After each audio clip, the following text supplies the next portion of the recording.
back to the Magic Island. That strange artificial island called Euclidia, which held the Gregory party prisoner for so long, is to become their stopping place once more. When Mrs. Gregory, Joan, Jerry, and Captain Bradford made their escape on a small cabin cruiser, with their faithful old skipper and the Scotch engineer McLeod, all seemed well. But the Euclideans are not so easily beaten. The submarine, commanded by the beautiful young woman whom the Euclideans call Commander, has brought them back to the island. The surface of the island is above water now, and apparently the Euclideans feel no danger near them, as Euclidia is open to view from all sides. Jerry and Tex Bradford are standing at the bow of the boat as they drift slowly but steadily to the island. Gee, Captain Bradford, this is almost like it was the first time we landed here. Yes, Jerry, except that we had high hopes then. Well, we're not done yet. That's right, we're not whipped. Things could look more pleasant. It feels just as weird as it did that first time.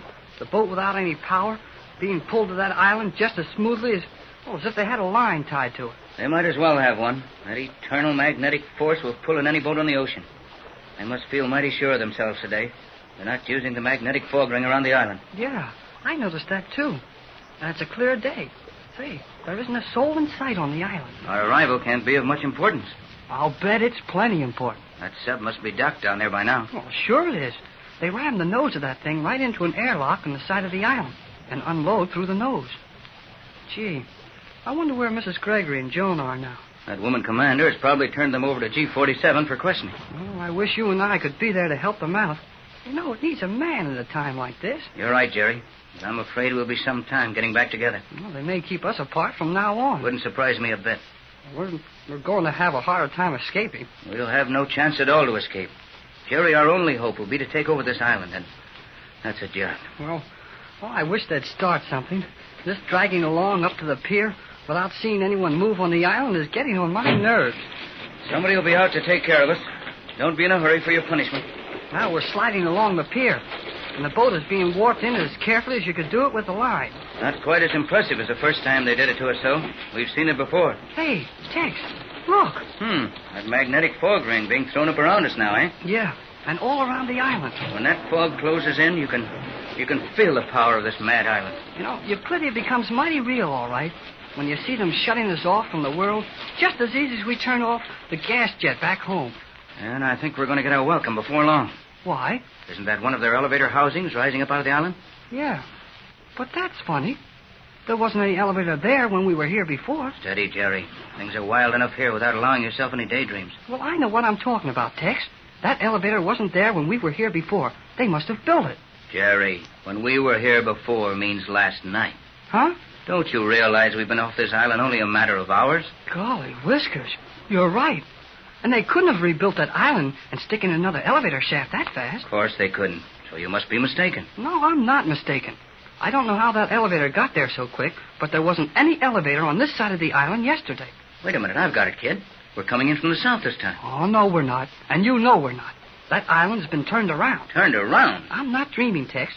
Look at the position of the defense chambers and the main radio room. And look at this pier. It's on the north side of the island. Just the same position they pulled us into before. But it isn't the same pier. But you realize what you're saying, Jerry. Sure I do. And you think they can move this island? I don't mean just submerge it and then raise it again as we saw them do. I mean actually move the entire island? I'm as sure as I'm standing here that they've already moved it. Huh. And we're going to escape from a setup like this? Huh. Maybe we'd better not talk any more about what we're going to do. Here comes the Euclideans. Say, that was an elevator. There's an even dozen men coming over here. And every one of them are carrying those big ray guns. They're not just sleep producers like the ones we... Careful. Sure.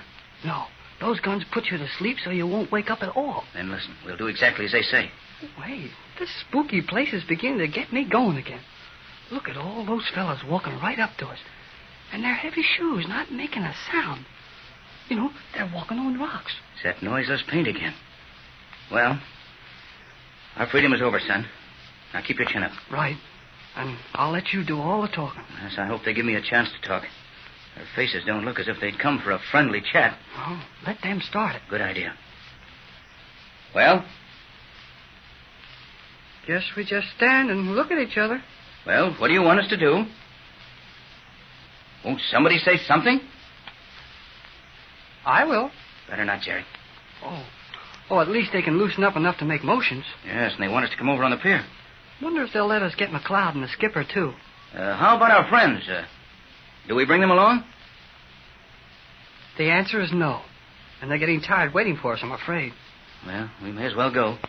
Now, look, don't make any passes at them. Don't worry, I won't. Boy, those old footsteps sound pretty good. You may not hear any more of them for a long time. No, that soundproof paint will spoil all that. Well, here we are. What now? Follow you? No? Oh, I see. Get in the middle, son. Nice place to be with a ring of those ray guns all around us. Hey, don't need to stick that thing into my ribs. Easy, Jerry. They want us to go along with them. Let's go and save our conversation for some other time. Yeah, if we get a chance to use it at all. All right, I'll keep quiet. I don't see any reason why we can't talk. Everyone on this island can hear us, so they don't have to worry about anything we might say. Well, I guess we can talk all right, just so as we don't get in the wrong crack. Then we'd better say nothing. Say, that is a new elevator. Are we going down in that thing? No questions, kid. No answers either, but it looks like we are. We are. You never had a ride in one of these things, did you? Not as many as you and Joan had. You know, some of them do tricks with you. Well, these kind gentlemen are going to ride with us, Jerry. We'll probably experience nothing out of the ordinary. Watch this operate now. I'm watching. And listen, wait till a big magnet grabs the car, and you can count the floors as we pass them.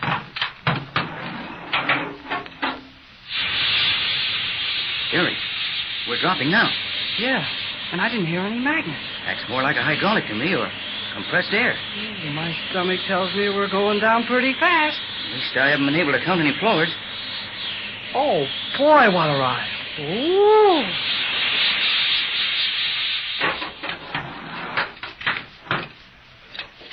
Looks like we get out here, Jerry. I wonder which level we're on. Our steps sound awfully loud here.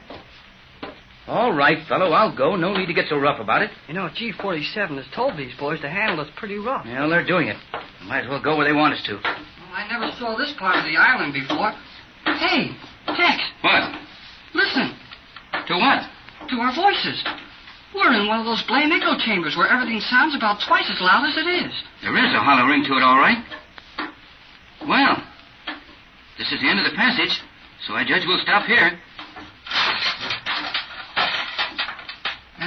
I think they want us to go on in. We go in without you? Okay. Come on, Jerry.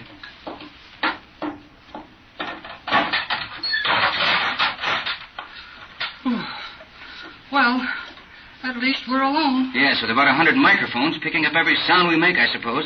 I wish we could get out of this blame echo thing. What are we supposed to do here, I wonder? Well, this looks like a little hall, and I can see 4 doors. Let's start knocking on doors and see who lives here. We're in a steel cell, and that's for sure. Yes, the way that door clanged shut behind us didn't leave much doubt as to that.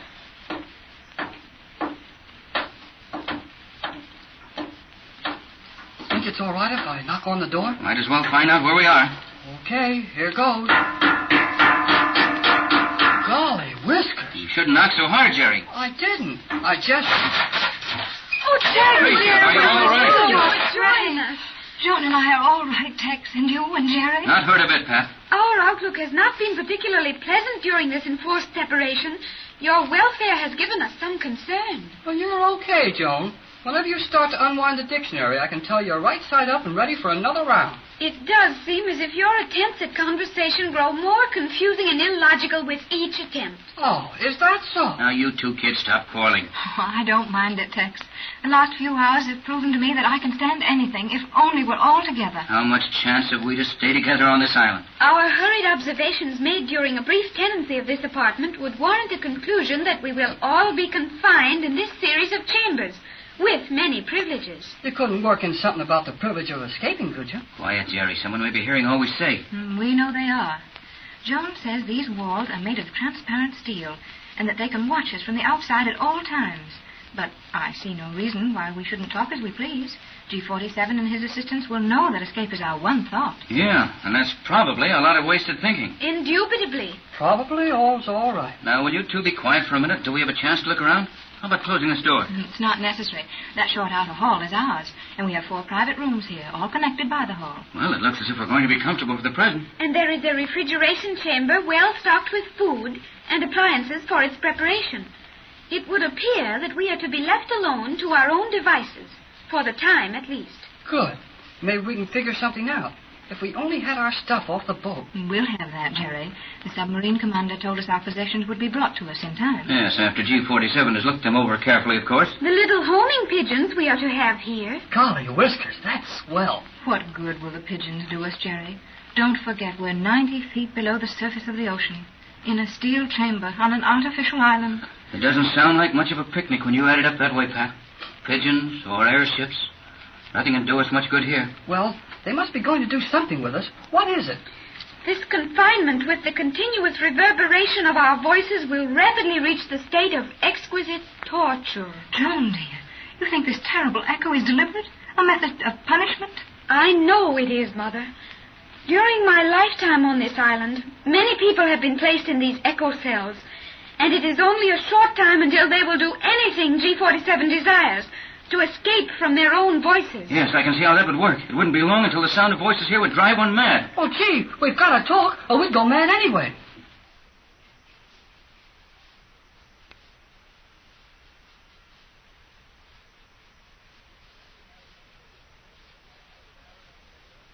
The magic island of Euclidia, home of a colony of mad scientists, would be a weird enough place to visit on a sightseeing tour. But it becomes fearful indeed to the little party of worldly people imprisoned there.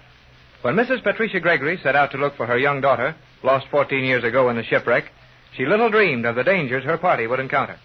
Captain Tex Bradford, friend of Patricia Gregory and organizer of the expedition, young Jerry Hall, amateur radio operator who begged to accompany them, and Joan Gregory, the daughter, are now prisoners on the island, or rather inside the island, as their quarters are down in the depths of this man-made structure. Left to their own devices after their escape and recapture, our friends soon discover that there is little pleasure in their imprisonment. They are nearly maddened by the constant echo of their voices in the steel chambers. Well, I know things don't look any too hot for us right now, but we've got to keep our chins up. Oh, you've been wonderful, Jerry. I think yours is the strongest will of all. And I'm willing to admit that I'm not apt to be much help about getting us out of this place. Jerry is quite right in putting forward a brave face, even though intelligent thought would rule it useless. Now, look here, Joan. Nobody's going to rule my face useless. My reference was to your attitude rather than your appearance. However, if we are to enter into discussion of the matter, exactly what value does your face have? Did you hear that? What value does my face have? Now, Jerry, don't get excited and start an argument with Joan. We can occupy our time better than that. Oh, it would seem so, Tex, and yet we must talk about something, and there's so little to be said. But Joan, let you and I go in my room at the end of the hall where we can figure a way out of this thing. I'm quite willing to confer with you, if you will confine your conversation to the bounds of logic, Gerald. Gerald? Huh. This is going to be a fine argument. Gerald. Oh, well, come on. Take a look at the pigeons while you're there, will you? Oh, we'll make sure they're all right. You will make sure of nothing, my young fool. G-47. Precisely. We were merely going into the next chamber for a discussion, G-47. Then be on your way. I have something to say to your mother and Captain Bradford. Come right on in, G-47. Your attempt at courtesy is only a ridiculous gesture.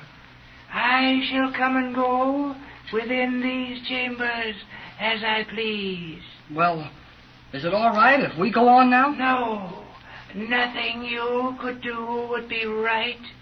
But you have my permission. Go. Come on, Joan. You know, that guy gives me the willies.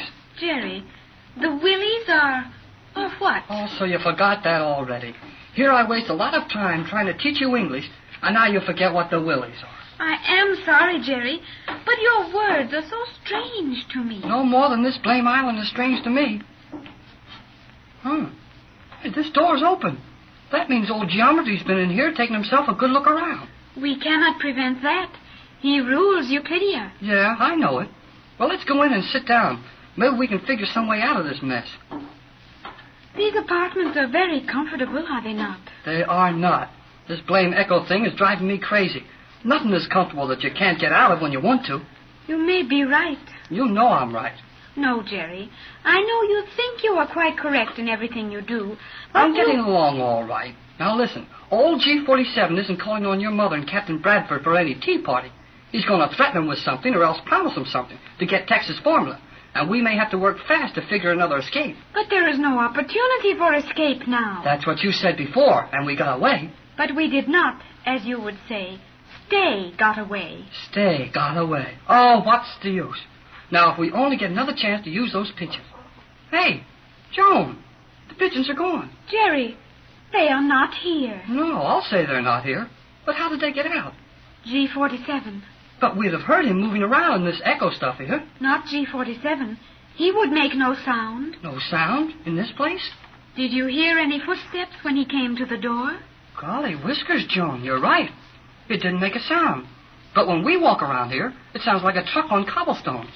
We have been talking for a considerable period of time in Mother's apartment. Uh-huh. Long enough for him to do anything he wanted to. There have been no homing pigeons on Euclidia, to my knowledge, which is, of course, limited to the confines of information our scientists have stipulated as the maximum advisable for consumption at my age. Right with you, Joan. Those old boys have told you as much as they thought a kid could swallow. Gerald, I am not a kid. A kid. Yeah, I know. Don't tell me again. A kid is a young goat. Now, if you'll stop trying to educate me and listen to reason for a while, we might figure a way out of this. But there is no way out. G47 will not relax the vigilance of the Euclideans again. Our case is particularly hopeless since our escape. Why any more since that? G47 will now realize our potentialities and be doubly anxious to secure the captain's formula. Well, he can figure all he wants to. But G47 or no G47, we'll get off this funny island someday, and I'll bet it won't take long either. It seems almost impossible that so stupid a person would be given such splendidly continuous vocal equipment. Jerry, he heard you. Oh, what of it? He didn't hear anything he doesn't know. It would need a man far more ignorant than any on Euclidia to learn anything new from one of your mental caliber, Hall. In a very short space of time, you may understand more fully what I mean. In a very short time. A very short... Gee, he's gone. Through that steel wall, without a sound. Jerry, you should know that G47 did not go through that steel wall. Well, it looked like he did. And even after your experiences with these Euclidean scientists, you are willing to accept the appearance for the fact? Oh, yeah, he didn't go through the wall at all. To be sure he did not. To be sure, nothing of this is Screwy Island. But I guess I know what happened. He stepped around a sharp corner in that hallway, and the polished steel made his reflection look like he was passing through. Now your mental processes are functioning again. Yeah, but no matter how old geometry got out of here, it's just another good sign that he knows a lot of tricks we'll have trouble catching up with. Jerry, listen.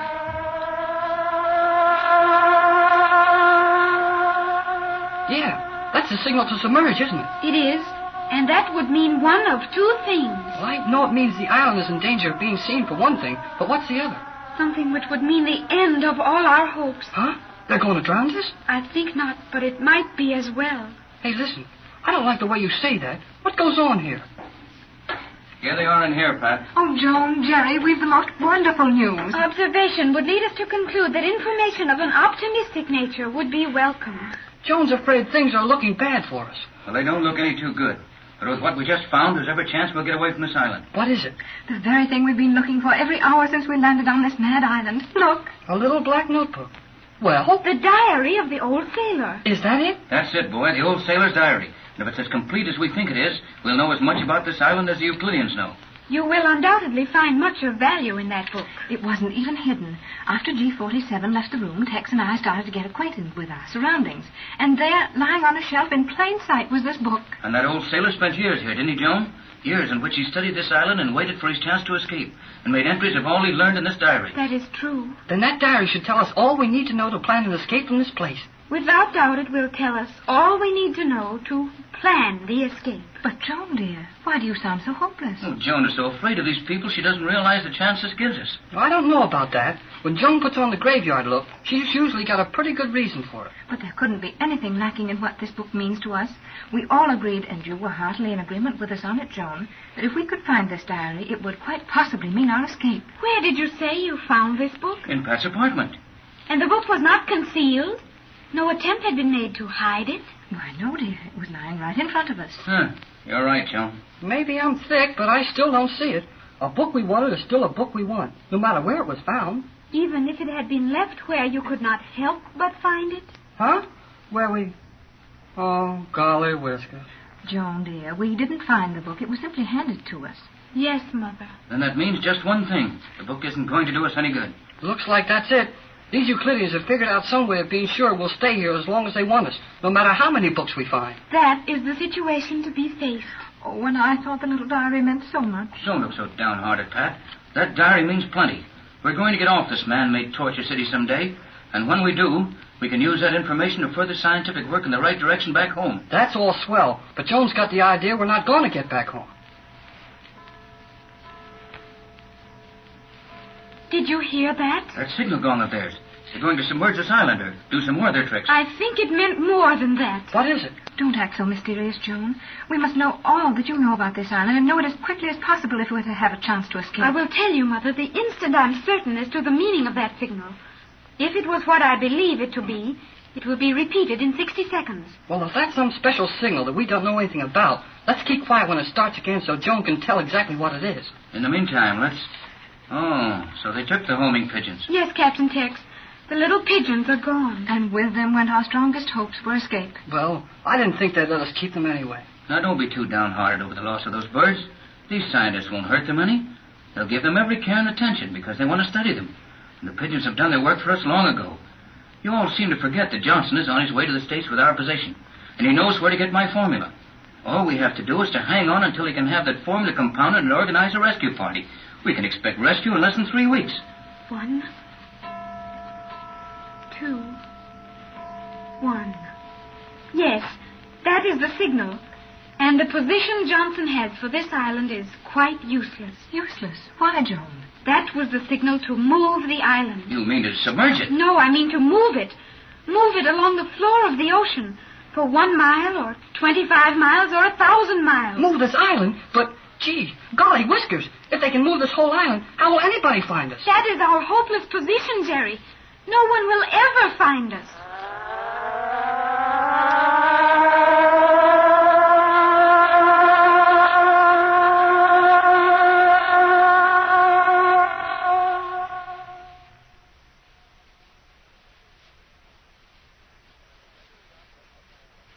When the Gregory yacht left Los Angeles in search of the Magic Island and Mrs. Gregory's long-lost little daughter, Joan, they anticipated plenty of trouble and were not long in finding it. They planned and executed one escape, only to be brought back to the strange island of Euclidia, where their position is now worse than ever, as they're confined in steel cells on one of the lower levels of this mad scientific colony. G47, master scientist and ruler of Euclidia, has just paid them a visit, not a pleasant one. Mrs. Gregory, Joan, Jerry, and Captain Bradford stand listening to a new threat. The signal to submerge the island of Euclidia is sounding, and with it, another signal which only Joan understands. Jerry, Tex, and Pat find it hard to believe Joan as she explains the second signal. There's that blamed gong again. The island will be moved. You mean that, Joan?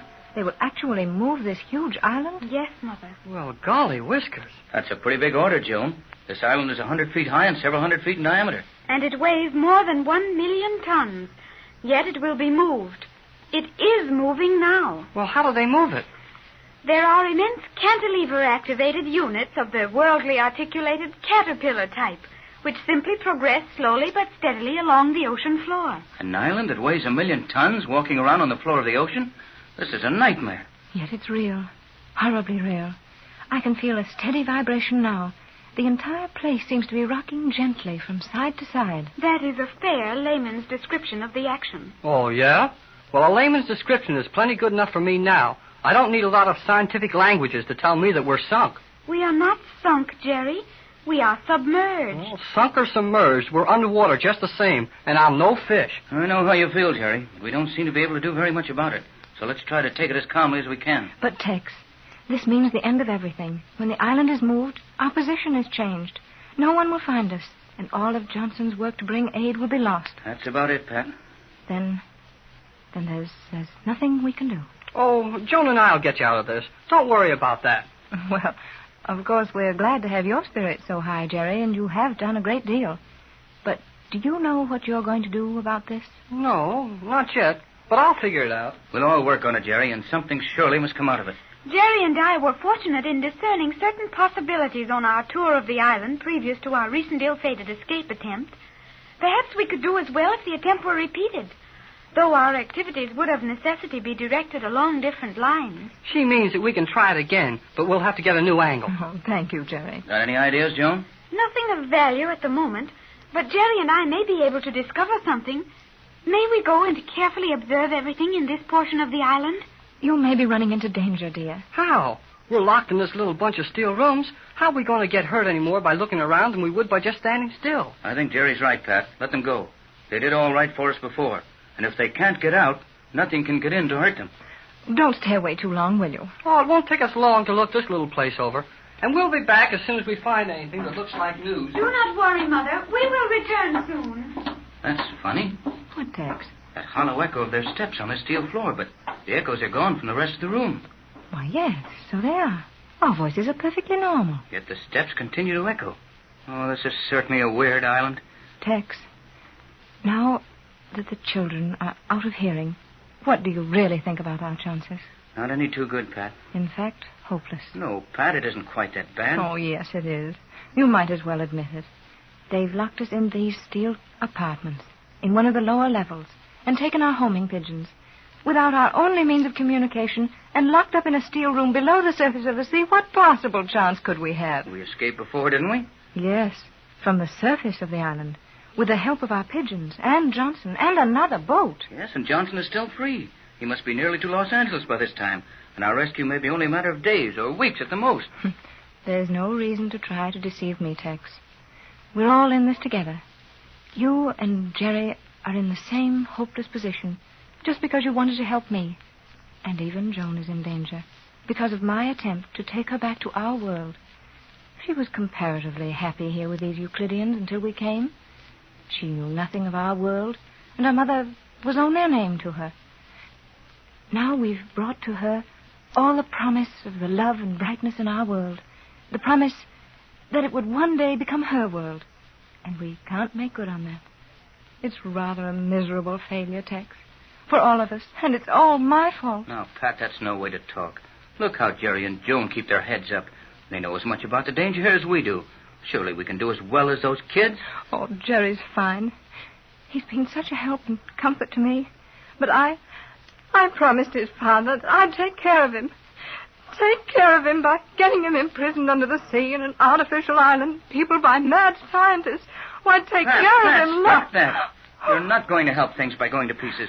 We'd better be putting all our energy on some plan to get out of this place. Oh, but it's all so hopeless. We haven't even tried to get out since they put us in these steel cells.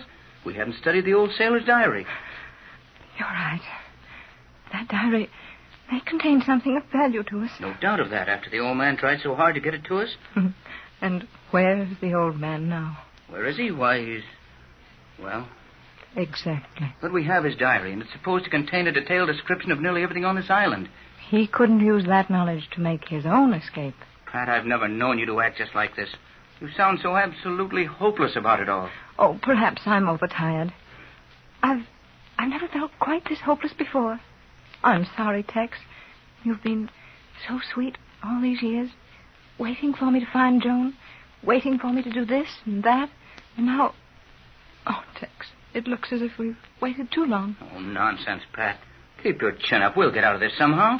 You've been a very wonderful person through it all. 14 years of waiting for Joan, and now you have her. It's not right that we shouldn't get back to our world to enjoy all this, and we will get back. Mrs. Gregory. Oh, is that Jerry? Sounded like it. Mother? Yes, that was Joan. Come here a minute. Where are you? Down at the end of this steel hall. Come on and take a look at what's happening here. Hurry up and come in, will you? Coming, Jerry. He doesn't sound as if anything serious was wrong. But it isn't like Jerry to be so impatient. Now, Mother, you and the captain must not be too badly frightened by what Jerry and I have discovered. We mustn't what? You two won't get scared if we show you something, will you? What in the world has come over you, Jerry? Captain Bradford and I are not apt to be frightened by anything you take so calmly. What is it? It may be of great moment to all of us, and it may be a mental enlargement of a minute accidental circumstance brought about by our proximity to countless things beyond the comfortable grasp of tired minds. In either event, it will avail us nothing to give it undue consideration. Joan means we may be making a mountain out of whatever they make mountains out of, but she's afraid it's as bad as it looks. Well, for heaven's sakes, Joan, what is all this? You show them, Jerry. I will watch in the corridor. No use doing that.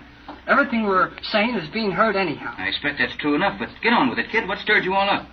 Well, take a look on the floor, down here in the corner of this cell. On the floor? Yes, and if you look close, right up against that wall, you'll see where there's a little moisture coming in. Water or something. But it isn't any accident, I'll bet. See how steady it drops through that fine hole? Just as if the hole had been drilled there to let the water in. Yes, I see it now. But what could it mean? It could mean a great many things, most of which I'd just as soon not think of now. So I got an idea what it is. And that's the reason Joan and I didn't want to tell you about it at first. If it's anything that important, we should know about it at once. I'll say so. Come on, let's have it, Jerry, and hurry it up. Well, Joan says that she heard some funny stories about people who had been put in these lower-level cells. Stories about water running into the place in a stream like this one, no bigger than a pinhole. And maybe it takes weeks or months or maybe a year. But finally the water gets so deep in here that you have to stand up to keep your head above it. And when you can't stand it anymore, you tell those crazy Euclideans whatever it is they want to know. But, Jerry, you say Joan spoke of others who had been put down in here, and these rooms slowly flooded? Who were they? There is no longer any need to worry about our conversation. You will note that our voices no longer echo. That would mean that the directional rays are focused upon our chambers, and everything we say or do will be heard and seen in the central communication chamber. Well, as well as we can speak right out in meeting, I'd like to know a whole lot more about this water running in here on the floor. You've heard something of it, Joan? I have heard many discussions between G47 and his assistants relative to the prisoners in these cells. All of them were people of importance in the scientific world, or high officers in the armies and navies of countries of the orderly world. All of them had some secret that the Euclideans wanted to learn. And when this water would rise to the level of the prisoner's mouth, they would learn what they desired. You wouldn't have to wait that long for me. Joan, my dear, do you think we are being subjected to that punishment now in order to secure the captain's formula for the Euclidean? I'm sure of it, Mother. We will never be allowed to leave these rooms until G47 knows all there is to be known of the universal solvent. About how long will it take to fill this room, Joe? That I do not know, Captain. But it will take only a few hours for the water to lie on the floor to the depth of an inch in this room. And closing the room off will do no good, as the water will simply pass into the next room when it reaches the depth of 1 inch.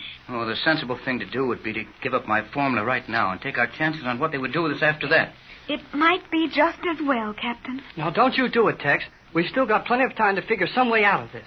I'm inclined to agree with you, Jerry, though I must admit I haven't the faintest idea as to how to go about it. But, Pat, you're all in danger. Not as great danger as we would be once these Euclideans had taken all they wanted from us. You're right, Mrs. Gregory. That formula is all they're saving us for. And let's hang on to it as long as we can.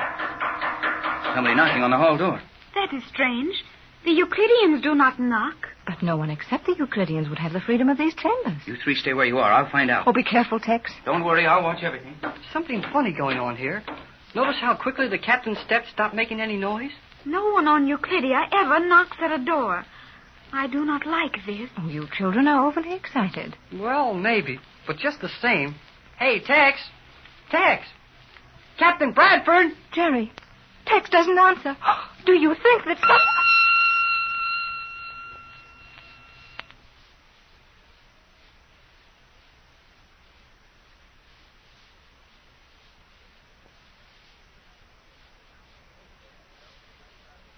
Down in the inner prison cells of the magic island of Euclidia, the little Gregory party is beginning to realize that their escape from the island will not be as easy as it was the first time. Their lives are apparently in no immediate danger, though the Euclideans have many ways of making life unpleasant for their prisoners. And one of these methods is now being tried on Captain Tex Bradford. When the captain went into the steel corridor to answer a knock at the door, Joan felt that something was wrong, as the Euclideans do not knock on prisoners' doors. Her fears were well founded, for Tex was slow in returning, failed to answer their calls, and then a Euclidean ray gun was heard. We find Mrs. Gregory, Jerry, and Joan standing over the unconscious captain as he lies in a crumpled heap on the floor of the corridor. Oh, Tex, what have they done to you? One of those ray guns. I could hear it plain as day. We know that, Jerry. The important question is, what type of ray gun? You know something of these guns and their actions, Joan. What would you say? The reaction is the same to all types of ray guns.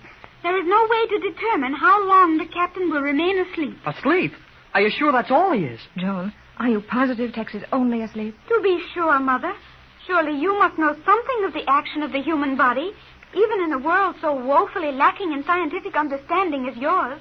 And the beat of a pulse must be the same, whether it beats in California or on Euclidia. Oh, pretty wise, aren't you, Joan? Well, maybe we should have noticed that ourselves. Of course we should have, Jerry. But I'm so nervous I'm not thinking clearly. Well, gee whiz. How long do those big guns keep you asleep? The larger ones will incapacitate the average human for the space of an earthly revolution. 24 hours? As time is computed in your world, yes, Mother. Well, I wish you'd get it into your head that we're figuring things our way. And when you mean 24 hours, say 24 hours.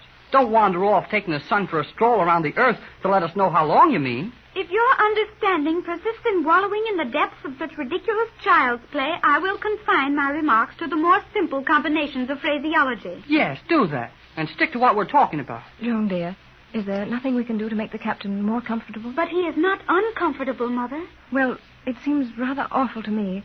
But if you say he isn't suffering any discomfort, we may as well carry him to the bed in his cell and let him rest easily until this wears off. Okay, Mrs. Gregory. You take his feet, and Joan and I will take his head. We will find him very heavy. Tex isn't a small man to begin with.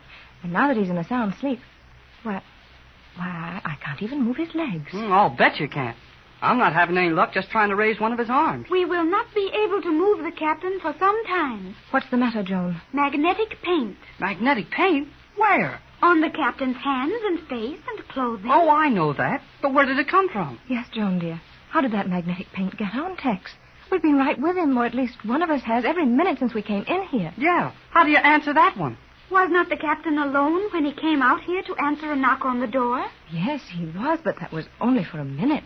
60 seconds encompass a definitely valuable element of time to the active mind. Well, maybe I'm a little slow upstairs, but I still don't see how Tex got himself all covered with this static enamel and laid out here on the floor, all in 1 minute, and without even opening that door. Opening the door.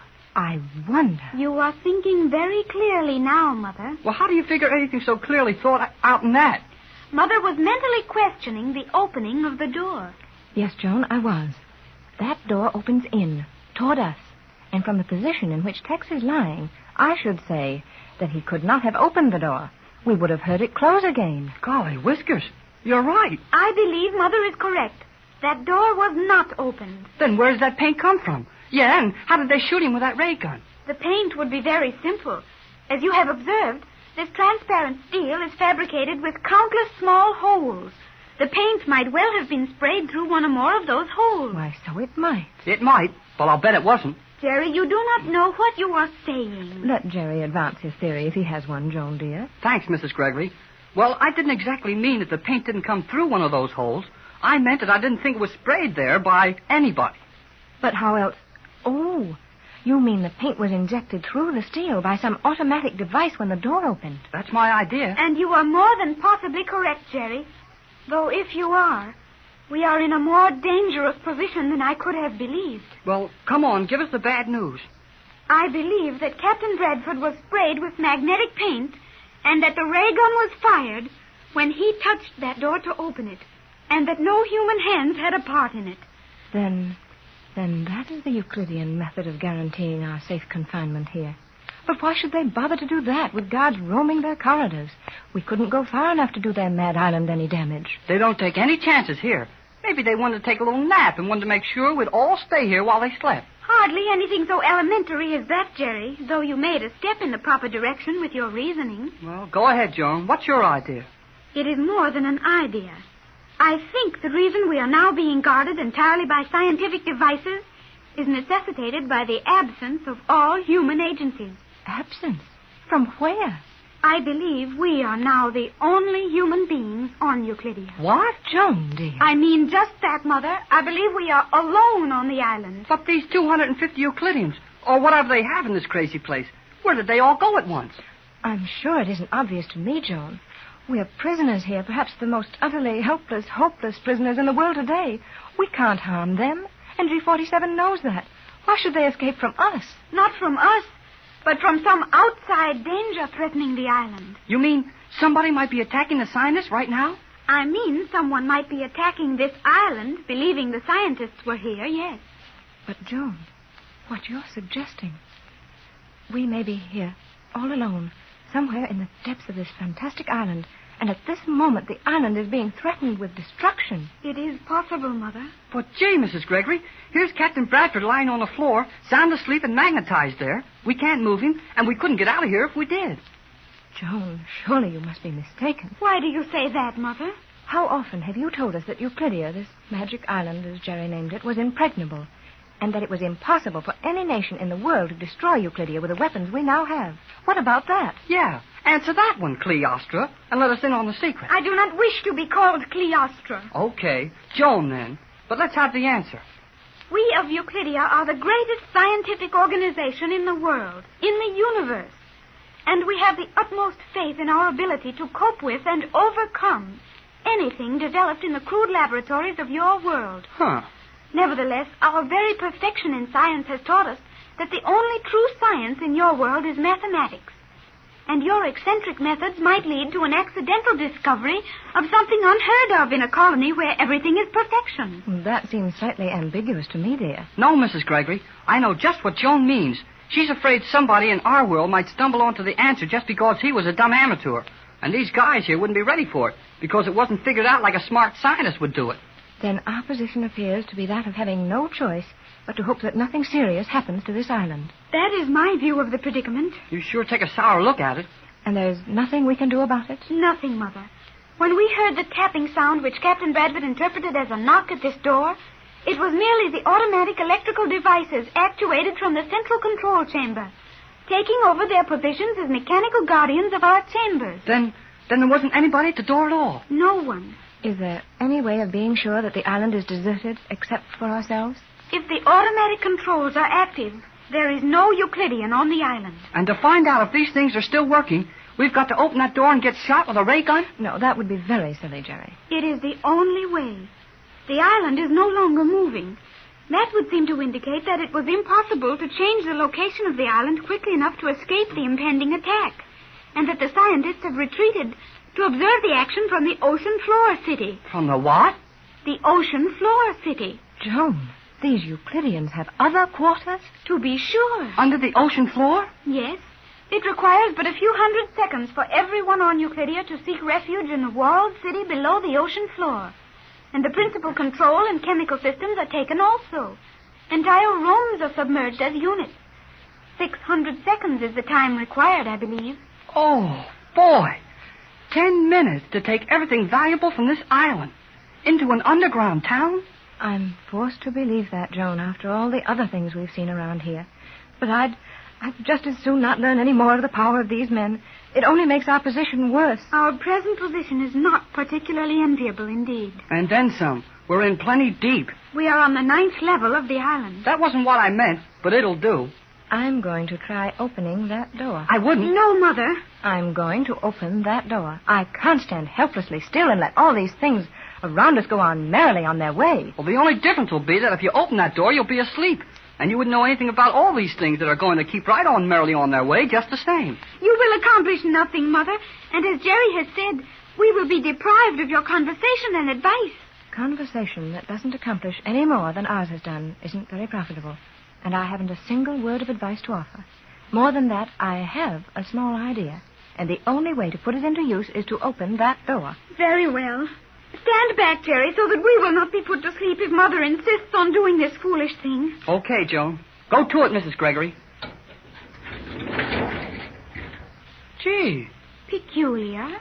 Well? Was that your idea, Mrs. Gregory? Did you have it figured out? Well, I wasn't any too sure, Jerry. But the thought occurred to me that there was at least a possibility the ray gun could only act once. Of course. How stupid of you not to think of that, Jerry. Huh? Me? What about you? I was more at fault. Never mind worrying about who thought of it. We have the door open, and nothing has happened to us. Now, what is the next move? Well, it's a cinch we can't all go out of here and leave Tex there on the floor alone. So how about Joan and I taking a quick look around some of these passageways before any of those Euclideans get back? I'm not sure, Jerry. I think it advisable, Mother. You remain with the captain, and Jerry and I will attempt to learn more of our position here. Very well, then. Oh, but you will be careful, dear, won't you? Hey, look out! Oh, close the door! What is it? Full of water. Oh, help me slam this door, quick. Oh, it's too late, Jerry. It's too late.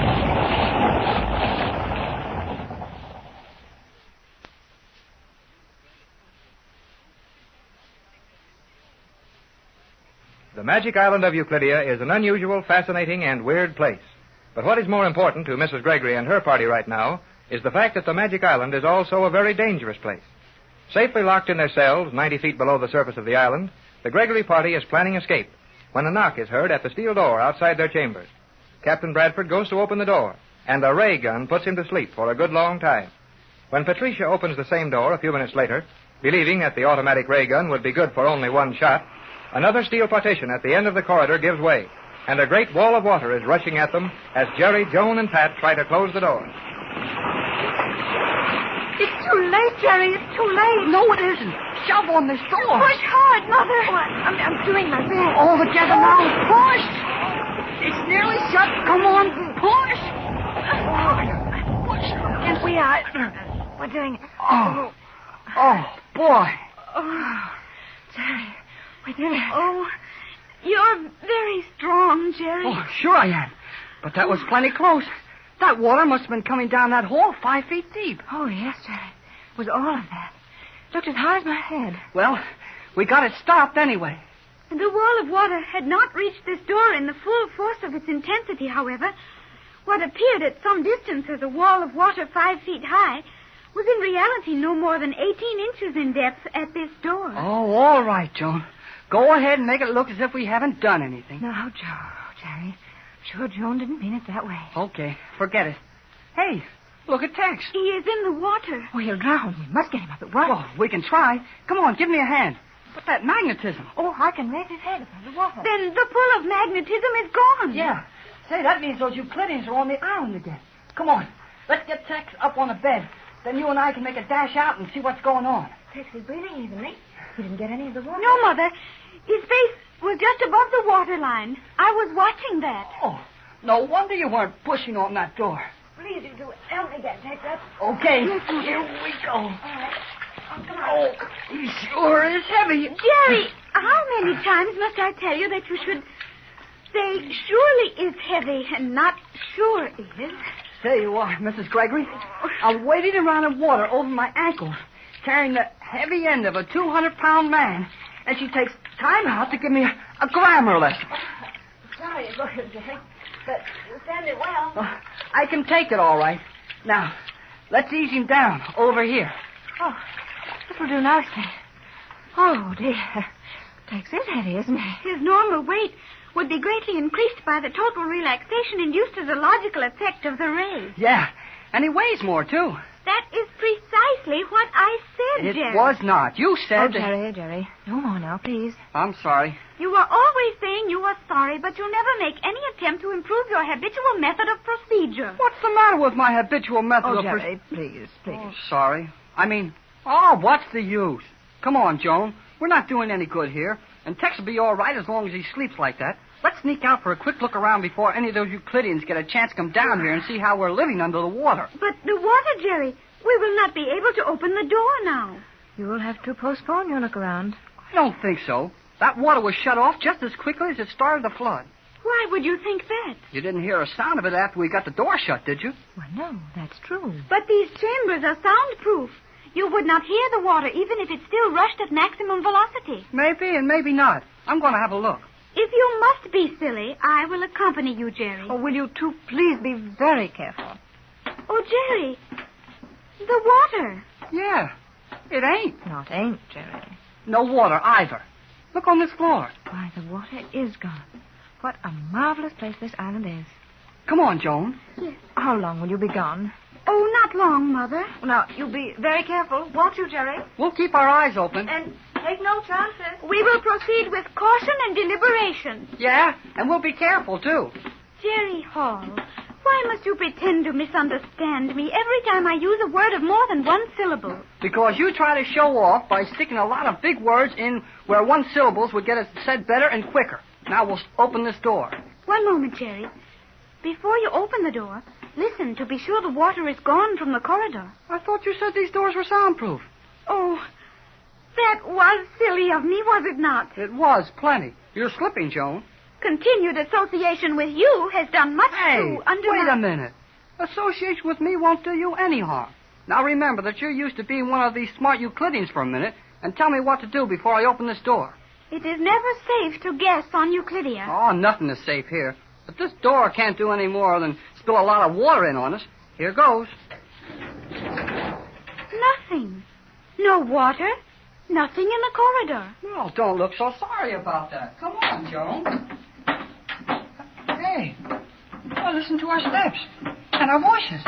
We're in one of those echo chambers again. Yes, Jerry. And with all the electrical devices functioning as usual, we may consider it an established fact that the scientists have returned to the island. Then this thing gets worse. We may have to worry about some outsider blowing up this island without knowing we're here. And all the time keep right on worrying about what sort of tricks G47 is going to pull. G47 will spare no effort to secure Captain Bradford's formula. But, Jerry, will Mother think it right for us to leave her with the captain? Your mother would have been about ready to kick us out of there if we hadn't gone when we did. Why, Jerry? Well, maybe you haven't seen enough of your mother in Tex to notice it. After all, you've only known your mother for the little while we've been on this island. But if you could have seen them on the deck of the yacht when we were coming down here on those moonlit nights, oh, boy. I am not at all sure I understand what you mean. No, you wouldn't. These Euclideans may know a whole lot more than I do about chemistry and electricity and all that. But they can use a little common sense. The possession of common sense would enrich you also, Jerry Hall. Golly whiskers, the girl submarine commander again. It is indeed S1. Is your position so enviable that you have time to stand with a gaping mouth and blinking eyes, Hall? No matter whether I've got time or not, I can't help feeling nervous every time one of you Euclideans jump through a steel wall at me without making any noise. The commander did not come through a wall, Jerry. She merely stepped around the corner of this hallway. You have not lost all sense of proportion, Cleostra, even though your wits are of necessity dulled by contact with young Hall. Never mind about sharpening up my wits. Tell us how we're going to get out of the hole we're in now. My mission is to guide you to a chamber even more strong and isolated than the one you have been occupying in comparative comfort. We are to be placed in solitary confinement? Precisely. Hey, quit pushing me around, Commander. What's the idea? You may learn a great deal more by keeping silent than will ever be revealed to you in response to your baying. Baying, huh? Oh, all right. I'll go where you want me to. Only stop pushing. Is it permissible to inquire as to our ultimate disposition? It is not. You will enter this door. What a small room. Golly whiskers, Commander. This thing isn't a big enough cell to keep anybody in. You will observe that the speaking voice is normal in tone. There is no communication possible to this chamber. Oh, and you wanted to get us in here quick and talk to us before G47 discovered where we are? Precisely. Report on your position, condition, and what has transpired. Captain Bradford and Mrs. Gregory, my mother, are in water control cells on this level. Captain asleep with ray effect. Have been flooded but now drained. Have no plans. Captain will offer formula as last resort for our safety. Very good. You will act as I instruct you. Precisely. Yeah, that's it. And maybe that's a good word to use around here. We'll do what you tell us. Precisely. Remarkable, if authentic, this attitude on your part, Hall. Oh, I'm all right. Now who's losing the time? Correct. I will proceed. This much I know of G47's plans for you. Your lives are in no danger for the moment. Euclideans will devote all possible time to relocating island. Your numerous radio messages have attracted attention of Coast and Geodetic Survey. They cannot harm us, but with instruments at their command might well determine many points concerning Euclidia. The island was moved, as I thought then. Movement was slight. Surface disturbance too great. G47 now conferring with scientists. Have you definite estimate as to probable time before we will be the object of G47's attention? You should be comparatively certain of privacy for 3 rotations. Huh? 3 which? Rotations, Jerry, of the Earth. Oh, 3 days, huh? No. Days are periods of daylight on Euclidia. The complete cycle throughout any period from a given second one day to the comparable second the following or preceding day is a rotation. Oh, okay. 24 hours then, huh? As time is roughly figured in your world, yes. Never mind the cracks about my world. What do we do, Commander? That you must plan for yourselves. I have given you 3 rotations of assured privacy. Must I do your thinking for you as well? We will evolve a plan. Yeah, we might even get an idea. Say, where's the other 2 members of Mrs. Gregory's crew? McLeod, the Scotch engineer, and the old Yep and Nope skipper. They are safely under guard aboard your boat. The boat is in the submerged lock? Precisely. Oh, and where are those little homing pigeons? G47 has them in his private laboratory for personal study. Gee, Sure looks like we'll have to do all this ourselves, Joan. I will be on my way.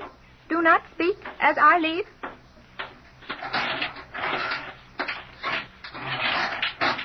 Golly whiskers. That girl sure comes and goes fast. The commander risked her life to bring that message to us. I know it. Boy, she's a swell girl. And is she good looking?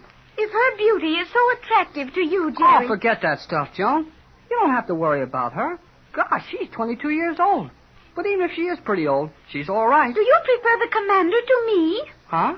Jerry, I like you very much. Oh, okay, I like you too. But this is no time to tell you about that kind of stuff. We've got to get back to your mother and Captain Bradford. Will they be tickled when they hear we'll have about 3 days to figure our way out of this place? 3 days? Golly whiskers. I'll bet Tex can figure out how to be halfway to New York in that time. If he wakes up. If he wakes up? Yes, Jerry. The captain may sleep longer than we had thought. Yeah, he might. Hey, you're sure a help.